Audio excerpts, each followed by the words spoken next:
If you're feeling undervalued right now, if you're feeling underpaid right now, know that it does not have to stay that way.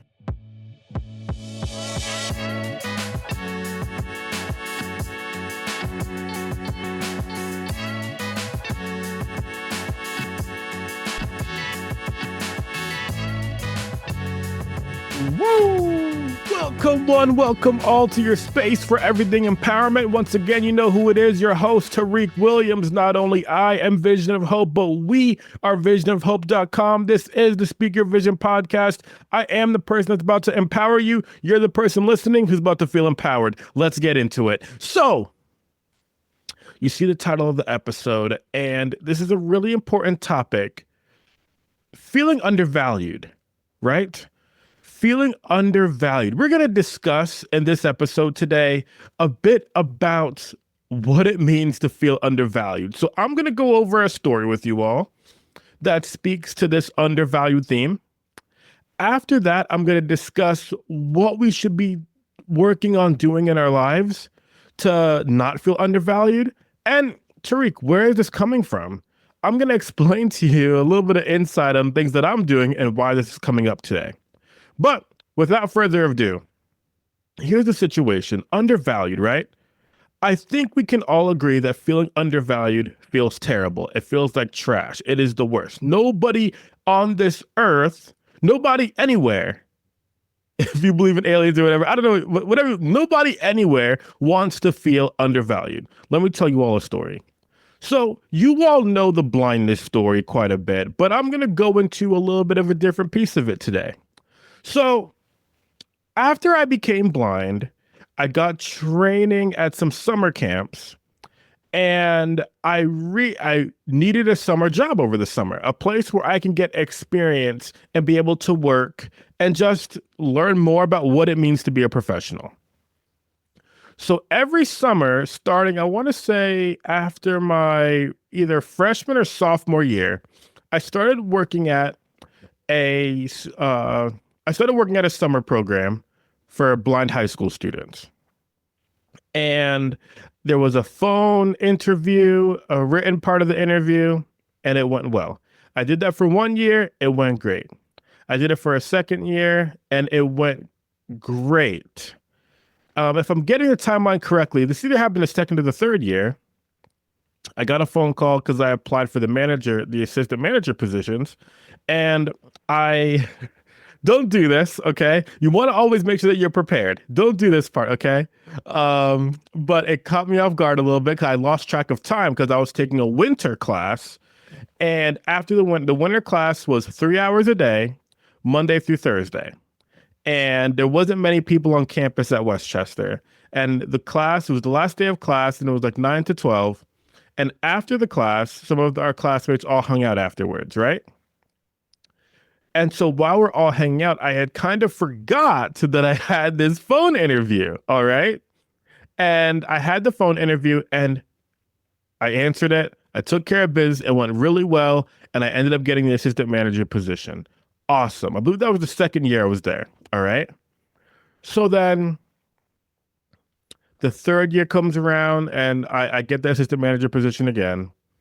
And then I believe the fourth and fifth years were interesting because I'm probably getting the timeline a little bit confused.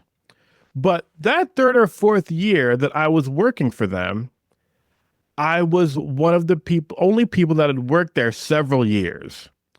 And I was ready to make impact. I was ready to make change in these students' lives. I really enjoyed working there every summer because I could feel and tell the impact I was having, and I was having fun at the same time, right? When you're living in your purpose, when you're living and making the change that you want to see in the world, it's a great feeling. So I encourage all of you, quick side note, that whatever it is you want to do, live in your purpose and then find ways to make sure that you're doing it in a way that is successful and it feels great. It's a different type of feeling, okay? But this upcoming year, I wasn't interested necessarily in the assistant manager position. I wasn't really interested in that because I had proved myself as a professional. I had proved myself as having the ability to be responsible and take care of schedules and be able to make sure all the students were getting what they needed. All right. And then when I got in the mail that I had been selected, I was super excited.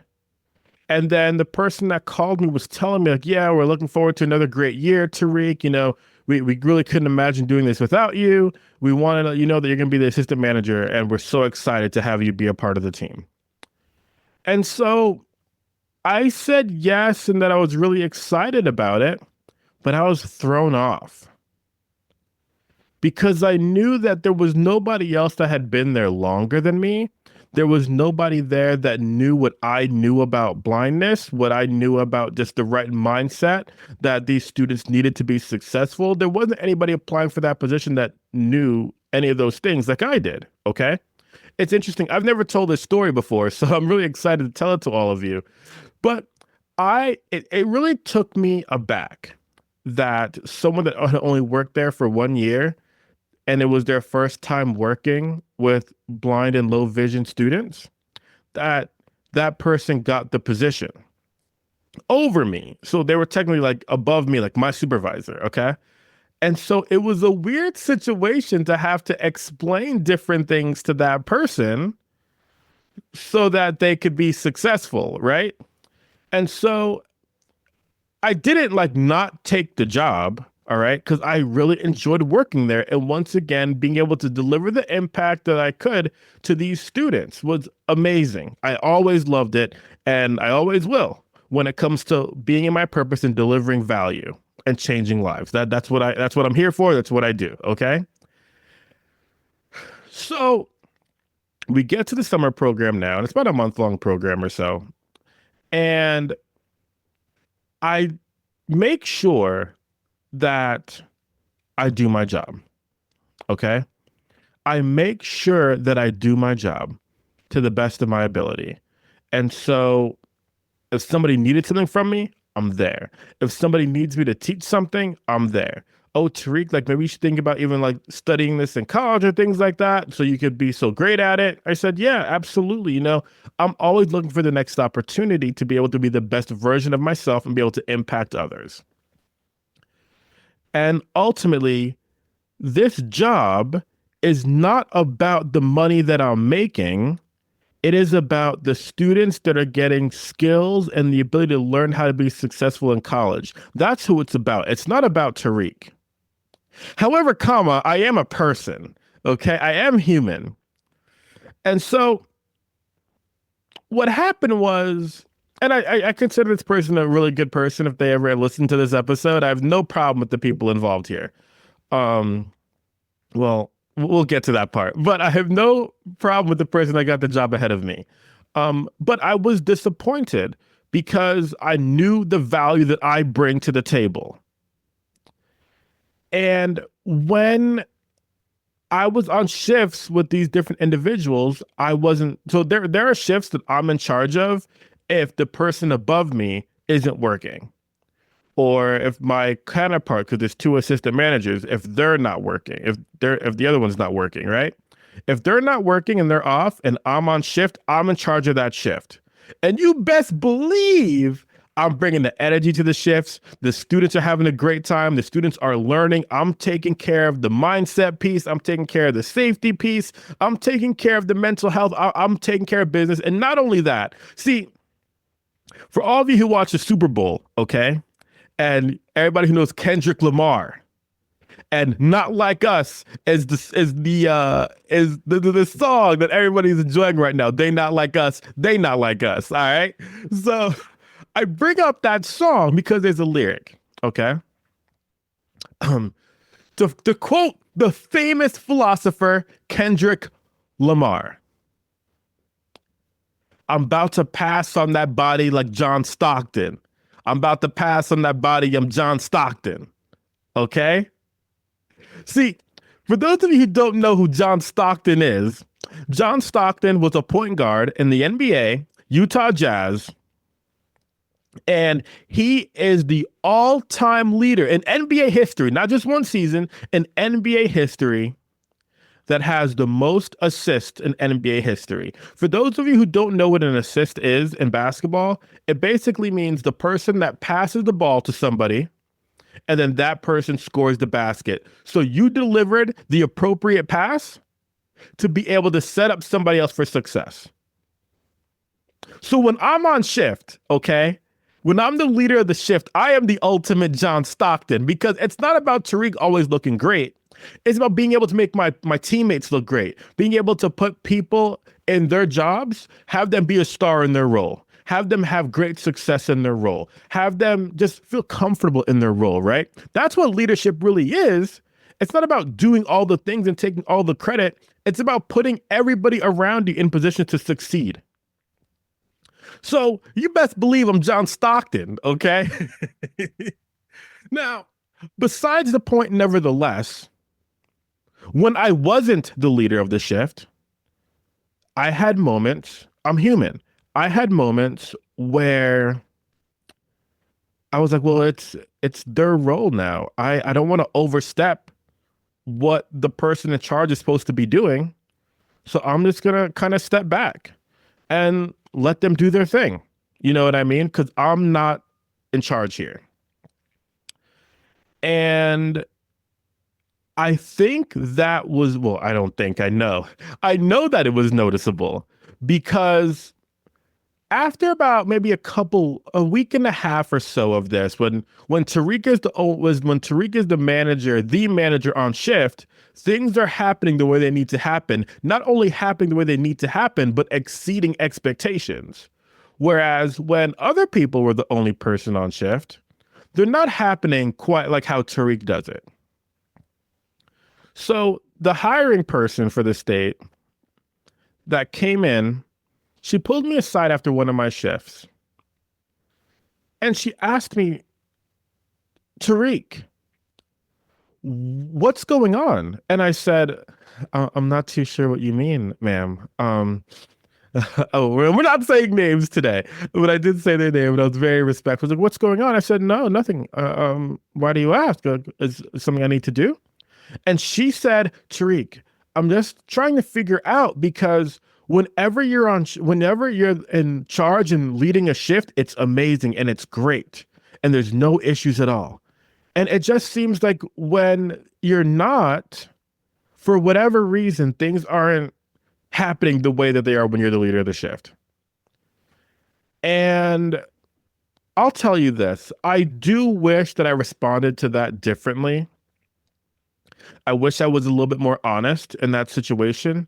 But once again, this is a college Tariq. This is, respecting the people that are above me, the state employees that are hiring us, residential staff and everything like that. I was respectful. I just said, I'm not sure. You know what I mean? I just said, okay. And I really appreciate the compliments.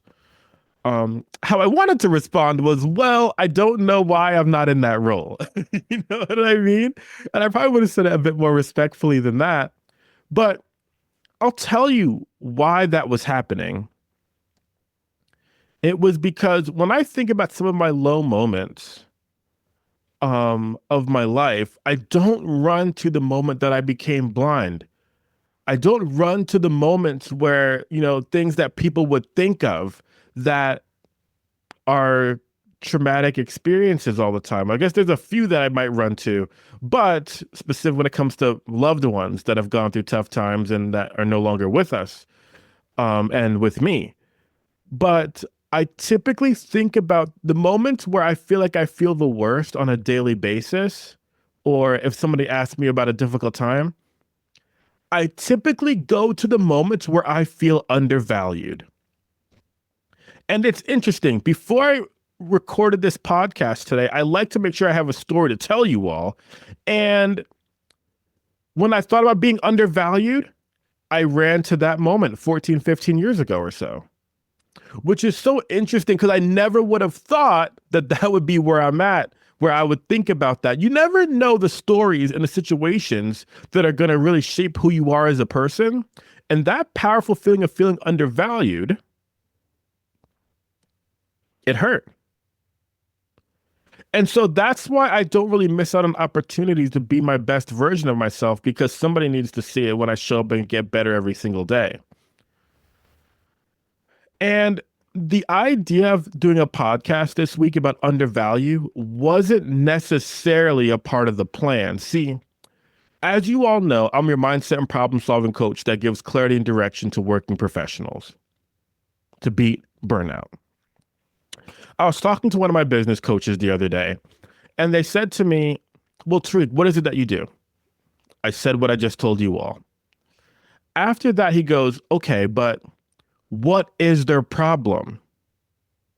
And I said to them, well, it's got to be self-worth. And he's like, okay. And then he starts running with that. Okay, it's self-worth and feeling less than. I said, exactly. And then he goes to me, okay, Tariq, I think it's your messaging in your business that we really need to refine. Because when you talk about working professionals, you talk about what is it that they need, right? They're looking for a pivot. They're looking for empowerment. They're looking for promotions. What does that necessarily mean? It means that who the people that I'm speaking to for this podcast and the people that work with me, he said, Tariq, they feel undervalued and underpaid. That's who you're speaking to. Because with your problem-solving mindset content, what happens is you're speaking into existence their better mindset. You're teaching them a problem-solving mindset so that they feel comfortable to pivot in their lives or figure out what it feels to feel more valued in their role and get that promotion, make more money.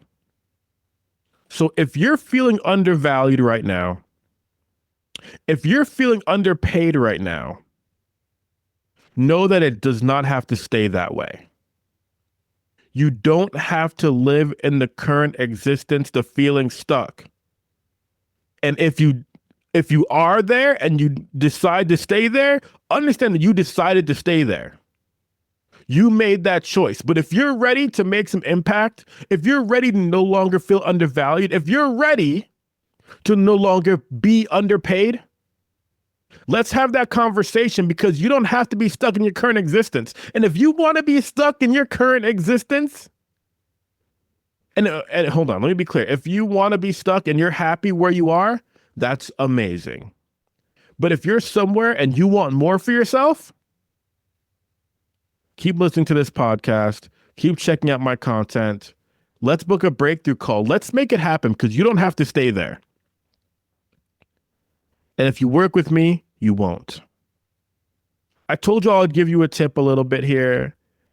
And so I will just add this in. First and foremost, there's got to be some boundaries. There's got to be some boundaries. What does that mean, Tariq? Something you've probably heard before. But we're going to talk about implementing it in my courses and in my conversation that I have with you. We talk about what it truly means to implement this. But understand this, there are going to be moments in your life at your current job with your friends and your family that you're going to have to say no. Because when you say no, you got to understand what you're saying yes to. And it could be more, it could be better, it could be a promotion, it could be more money, it could be the pivot that you've always wanted to make in your life. So, you're undervalued, you're underpaid. Understand this, if you stay there, and that mindset, that's not just something that's happening. That is something that you are choosing. Let's have a conversation. Link down below. Let's make it happen. Let's go. Let's go. I had to bring the reality to y'all today, because I'll be real. I felt undervalued before, and nobody wants to feel that way. Let's make it happen. Let's go. Let's grow in our existence and be the people we were always meant to be. You got this. Let's get it. Vision.